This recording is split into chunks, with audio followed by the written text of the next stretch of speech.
በስመ አብ ወወልድ ወመንፈስ ቅዱስ አሐዱ አምላክ አሜን። ሰላም ለእናንተ ይሁን። ውድ የልዑል እግዚአብሔር ቤተሰቦች እንደምን ሰነበታችሁ? በሃይማኖት ብትኖሩ ራሳችሁን መርምሩ። የሐዋርያው የቅዱስ ጳውሎስ መልእክት ሁለተኛ ቆሮንቶስ ምዕራፍ 13 ከቁጥር 5። እነሆ ቀጣዩን ክፍል በሃይማኖት ብትኖሩ ራሳችሁን መርምሩ ክፍል 14። እናንተ ግን ክርስቶስ እንደዚህ አልተማራችሁትም። ኤፌሶን ምዕራፍ 4 ከቁጥር 20። ወልድ ዋህድ ብለን የምናምን እኛ ኦርቶዶክሳውያን የምናመልከው ክርስቶስ አንድና አንድ ብቻ ቢሆንም ዓለም እንዲህ አሁን ባየነው መልኩ የራሷን ብዙ ክርስቶሶች መሰረተችልን።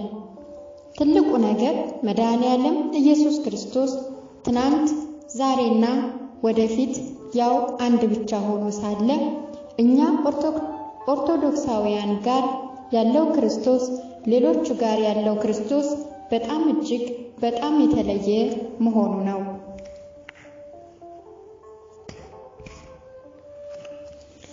እኛ የምናመልከው እውነተኛው ክርስቶስ ቀድመው ነቢያት ሕፃን ተወልዶልናልና ስሙም ድንቅ ነው፣ ስሙም ድንቅ መካር፣ ኃያል አምላክ፣ የዘላለም አባት፣ የሰላም አለቃ ተብሎ ይጠራል። ትንቢተ ኢሳይያስ ምዕራፍ 9 ከቁጥር 6 ሲሉ ትንቢት የተናገሩለትን ኋላም ሐዋርያት ክርስቶስ በሥጋ መጣ፣ እርሱም ከሁሉ በላይ ሆኖ ለዘላለም የተባረከ አምላክ ነው። ሮሜ ምዕራፍ 9 ከቁጥር 5። እርሱ ኢየሱስ ክርስቶስ እውነተኛ አምላክና የዘላለም ሕይወት ነው። አንደኛ ዮሐንስ ምዕራፍ 5 ከቁጥር 20 እያሉ የሰበኩትን እውነተኛውን አምላክ ነው። ይህች ቅድስት ቤተ ክርስቲያን ደግሞ ከመሰረቷ እስከ ጉልላቷ ክርስቶስን ነው የምትሰብከው። በአንደበት ብቻ ሳይሆን የምትጠቀምባቸው ንዋያተ ቅዱሳቶቿ ሁሉ የሚሰብኩት እውነተኛ አምላክ የሆነውን ክርስቶስን ነው። የእነርሱ ኢየሱስ ግን ይህ አይደለም። ክብርና ምስጋና ይግባውና የእነርሱ ኢየሱስ አሁንም እያማለደ ምሕረት የሚሰጠው ከአብ ያነሰው ነው። መናፍቃኑ በእውኑ በማርያም ማመን ይገባል በሚለው መጽሐፋቸው በገጽ 82 ላይ ከአብ ዘንድ ያለ ጠበቃችን ዋስትናችን አማላጃችን ኢየሱስ ክርስቶስ ብቻ ነው። ከዚህ ውጭ የክርስቶስን ማማለድ ብቃት ገልብጦና ክዶ ማርያምን ምሕረት የምታሰጪ ማለት ከባድ ኃጢአት ነው ብለው ነው የጻፉት። የድንግልን ክብር ያቃለሉ መስሏቸው ነው እኮ ይህንን ማለታቸው። ለመሆኑ የክርስቶስ የብቃት መገለጫው አሁንም ድረስ ማማለድ መቻሉ ነው። የክብር ጌታ ምን ያህል እንዳቃለሉት ተመልከቱ። በዚሁ መጽሐፋቸው ላይ ክርስቶስን መውለድ በራሱ ታላቅነትን አያመጣም ነው ያሉት።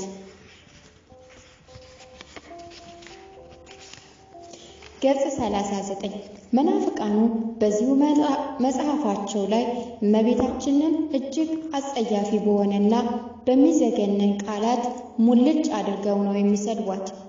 የእኛ እመቤት የአምላክ እናት ክብርና ምስጋና ይግባትና በምትጽፏቸው መጽሐፍቶቻችሁ ላይኮ የዝሙት መጽሐፍ በምትጽፏቸው መጽሐፍቶቻችሁ ላይ እኮ የዝሙት መንፈስ አለባት፣ ሌጊዮን ያደረባት እኩይ ሰው ናት፣ ሌላም ብዙ ነገር እያላችሁ ነው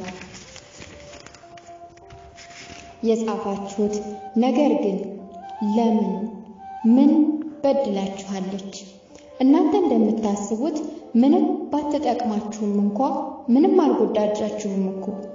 ኧረ ምን ስለበደለቻችሁ ነው ያን ሁሉ የስድብ ናዳ ያወረዳችሁባት? ማንም ለጥያቄዎቹ ምላሽ እንዲሰጠኝ አልፈልግም።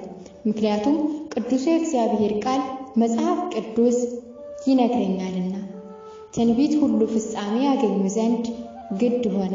ቅዱስ ጴጥሮስ ደፋሮችና ክፉዎች ስልጣን ያላቸውን ሲሳደቡ አይንቀጠቀጡም። ለመጠመድና ለመጥፋት በፍጥረታቸው እንደተወለዱ አእምሮ እንደሌላቸው እንስሶች ሆነው በማያውቁት ነገር እየተሳደቡ በጥፋታቸው ይጠፋሉ እንዳለ ሁለተኛ ጴጥሮስ ምዕራፍ 2 ከቁጥር 11። ቅዱስ ዮሐንስም በራእዩ እግዚአብሔርንም ለመሳደብ ስሙንም ማደሪያውንም በሰማይ የሚያድሩትንም ሊሳደብ አፉን ከፈተ። ራእየ ዮሐንስ ምዕራፍ 13 ከቁጥር 6 ብሎ ትንቢት ስለተናገረ ምንም ብትሉ አይደንቀኝም።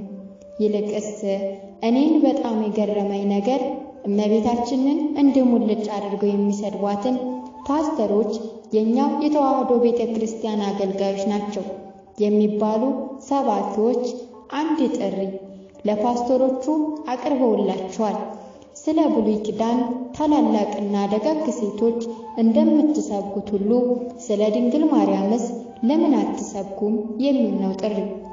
እነ ሊዲያን፣ አስቴርን፣ ሐና፣ እመ ሳሙኤልን፣ ሶስናን፣ ዲቦራንና ሌሎችንም የብሉይ ኪዳን ደጋግ ሴቶችን ትሰብኩ የለም ወይ? ድንግልንም ስበኩ እንጂ ተብሏል። ለመሆኑ ስለ ድንግል ማርያም ለመስበክ የብሉይ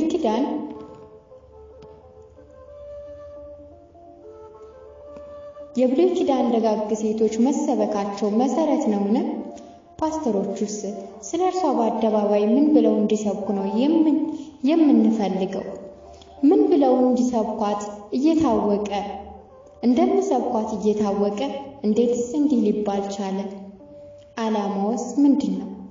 ድንግል አምላክን የመጸነሷን ምስጢር እኛ በምንመገበው ሰላጣና ቲማቲም ስታነጻጽሩትና ምሳሌ ስትሰጡት አንደበታችሁ እንዴት ታዘዘላችሁ?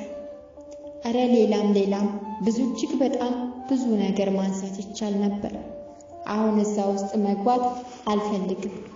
ዓላማዬ አይደለም። ልብ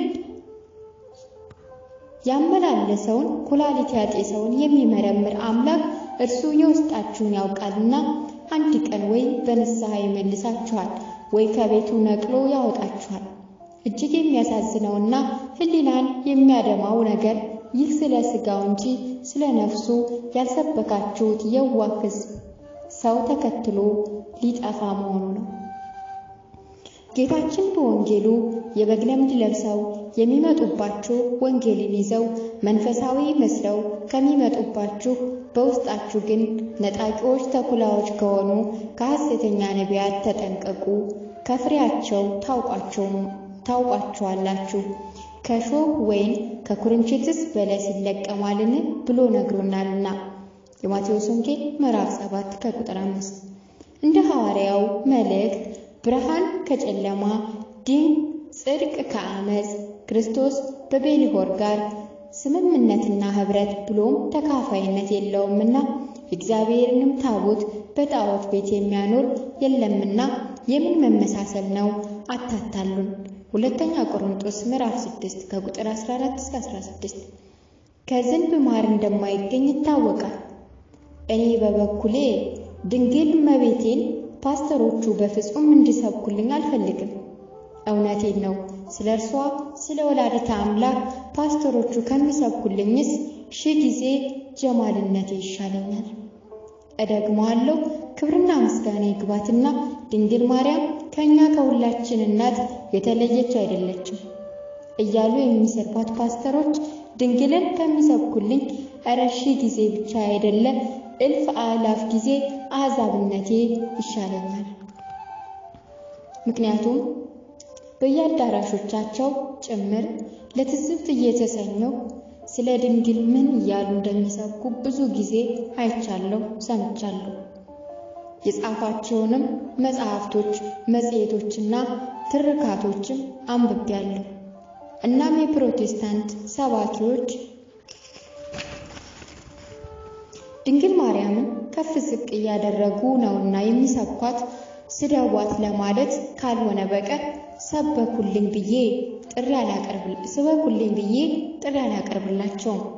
ይልቁንም በአንተና በሴቲቱ መካከል በዘርና በዘሯ መካከል ጠላትነትን አደርጋለሁ ዘፍጥረት ምዕራፍ 3 ከቁጥር 5 የሚለውን ትንቢታዊ ቃልና የሌሎችንም ትንቢቶች ፍጻሜያቸውን እያገኙ ነውና እግዚአብሔርንና ማደሪያውን ለማሰደብ አፉን የከፈተው አውሬ መጠቀሚያው አድርጓቸዋልና እንዲሁ ለማታለልና ለማሳሳት ብቻ እኛም ማርያም እንወዳታለን እያላችሁ የዋሃንን አታታሉ፣ ፍጹም ጠላቶቿ ናችሁ እላለሁ።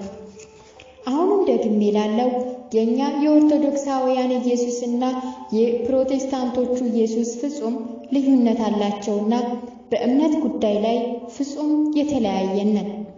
በማህበራዊ ሕይወትም ሆነ በሌላው በማንኛውም ነገር መተባበርና መደራደር ይቻላል።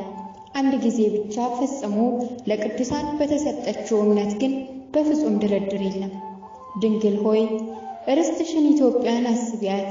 ሰይጣን የሰለጠነበትንና የነገሰበትን ይህን ክፉ ዘመን ሳይሆን ያንን ደጉን የአባቶቻችንን ዘመን አስበሽ በአማላጅነትሽ የምናምን በምልጃሽ ጥላ ስር የተጠለልን እኛ ልጆችሽን አንቺ ጠብቂን።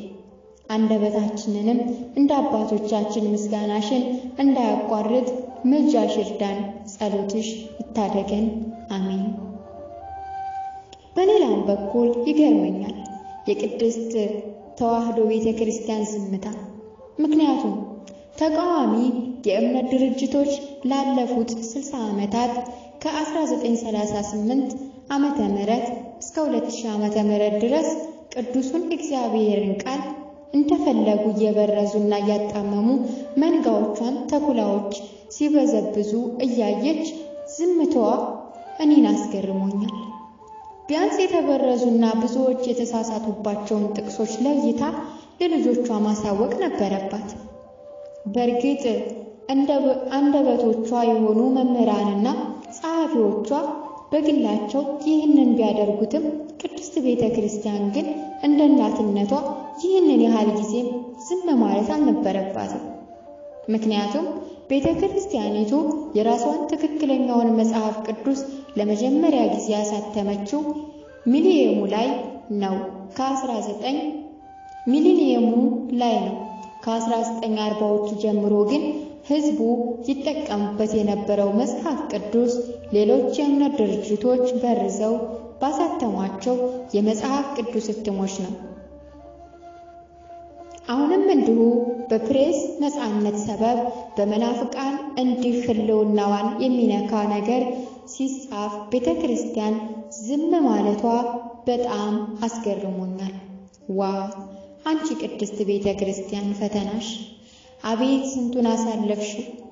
አሁንስ በውስጥሽ ስንት ነገር አለ። አንዳንዴ ምን ነው ባላወቅኩሽ በቀረብኝ እላለሁ። ግና እማማ አንድ ነገር ሳስብ ደግሞ በእጅጉ እዝናናለሁ። ያውም ሁሉ ጊዜ የጠላት ጦር ቢሰበቅም ማንም ምንም ሊያደርግሽ አይችልም። ምክንያቱም መሰረትሽ የአምላክ ደም ነውና። በቃ ይኸው ነው እውነቱ። የገሃነም ደጆች አይችሉሽም። እንዴትስ ደስ ይላል!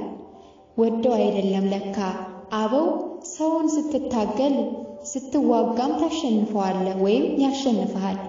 ቤተ ክርስቲያንን ግን ለማሸነፍ አትችልም። ቤተ ክርስቲያን ሁሉ ጊዜ ትዋጋለች፣ ተሸንፋ ግን አታውቅም። ዲያብሎስ ዝናሩን አራገፈ፣ ቀስቱንም ጨረሰ። ቤተ ክርስቲያንን ግን አልጎዳትም ብለው በመሰከሩልሽ። ወደ መናፍቃኑ የክፍልፋይ ዓለም እንመለስና የእምነት ድርጅቶቹ በግለሰቦች ከመመስረታቸው ባሻገር ነገሩን አስገራሚም አስቂኝም የሚያደርገው የእምነት ድርጅቱ የበላይ ኃላፊዎችና መሪዎች በሚያስተዳድሩትና በሚመሩት እምነት እንኳን አለማመናቸው ነው። በካናዳ የፕሮቴስታንት እምነት መሪ ሆነው ተመርጠው የነበሩ ቢሊ ፊሊንግ ምርጫውን አስመልክተው ምርጫውን አስመልክተው ለጋዜጠኛ ባደረጉት ኮንፈረንስ ላይ በኢየሱስ አምላክነት አላምንም፣ ትንሣኤውና ወደ እግዚአብሔር የሚወስድ ብቸኛ መድኃኒቱም አልቀበልም በማለት ነበር ቃላቸውን ለአንድ የሀገራቸው መጽሔት የሰጡት። ስምዐ ጽድቅ የካቲት 1995 ዓ.ም ልዩ እትም። እናም መሪዎቻቸው ለራሳቸው የማይፈጽሙትንና የማያምኑትን ወንጌል እንስበክህ እያሉ ነው ዛሬ ወጣቱን ከእናት ቤተ ክርስቲያን የለዩት። ጉዳቱ መች ከእውነተኛዋ ቤተ ክርስቲያን መለየት ብቻ ሆነና ጌታችን በመቀበል ሰበብ ከእናት ከአባቱና ከመላ ቤተሰቡ ጋር ጠላትነትን እንዲያፈራና ስለ እምነት ጉዳይ በጎሪጥ እንዲተያይ ያደረጉት እንጂ። ለምሳሌ የቀድሞ የፕሮቴስታንት ፓስተርና አገልጋይ የነበሩትና ወደ ተዋህዶ እምነታቸው የተመለሱት ሳሙኤል ዘሪሁንና እህታችን ወይንሸት ይህንን በተመለከተ በቤተ ክርስቲያን አውደ ምሕረት ላይ ቆመው እያስተማሩ የሰጡትን ምስክርነት በዩቲዩብ ላይ ሳሙኤል ዘሪሁን ሙሉ ወንጌል፣ የወይንሸትን ደግሞ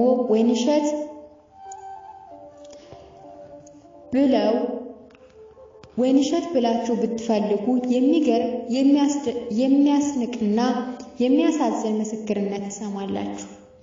የመጽሐፉ የመጨረሻ ምዕራፍ ላይ እነርሱ በቃል የሰጡትን ምስክርነትና ትምህርት ቃል በቃል ወደ ጽሑፍ ቀይሬዋለሁ። ለአሁኑ ግን ሁለቱም በመጀመሪያ ወደ ፕሮቴስታንቱ እምነት እንደገቡ ፓስተሮቹ ምን ብለው ከቤተሰቦቻቸው እንዳጣሏቸው የሚናገሩበትን ክፍል ብቻ ከሳሙኤል እንጀምር። ቀድሞ ስለ ተዋህዶ ቤተ ክርስቲያን የምናውቀው ነገር ስላልነበረ የሚሉንን ብቻ እሺ ብለን በእነሱ ትምህርት ተሞልተን ነው ከአዳራሻቸው የወጣን።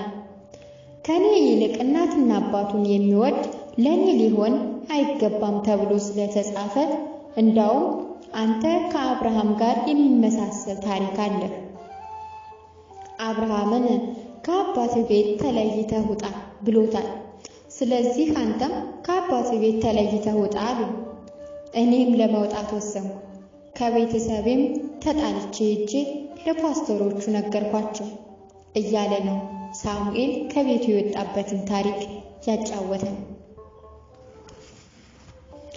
ወይንሸትን በበኩሏ ከአዳራሹ ወደ ውስጠኛው ክፍል ተጠራሁና እንግዲህ መንፈስ ቅዱስ ተሞልተሻል፣ ከአሁን በኋላ እግዚአብሔር እንድታገለግዩ ፈቅዷል።